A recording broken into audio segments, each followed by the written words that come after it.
ఇప్పుడు మనం chicken marinate చేసుకుందాం. తందూరి కబాబ్కి కావాల్సిన చికెన్ అండి. ఉప్పు నీళ్ళలో వేసి పెట్టుకున్నాను.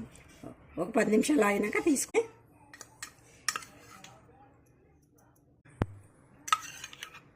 టేస్ట్ మీరు వేసుకుంటే ఇంకొక అర స్పూన్. ఇదంతా బాగా ఇలా కలుపుకోవాలండి. ఇలా మొత్తం దీన్ని మనం అరగంట ఫ్రిడ్జ్లో పెట్టుకోవచ్చు. దాన్ని కొంచెం ఇలా నూనె రాసుకున్నాం, అతుక్కోకుండా ఉంటుంది. హాఫ్ అన్ అవర్ మ్యారినేట్ చేసిన తర్వాత తీసిన చికెన్ పీసులు ఇవి. నీళ్ళు మరుగుతున్నాయండి.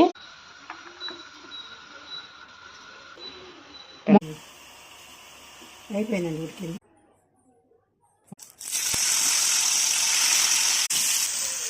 ఇది ఈ వైపు కూడా చేయండి. తందూరి చికెన్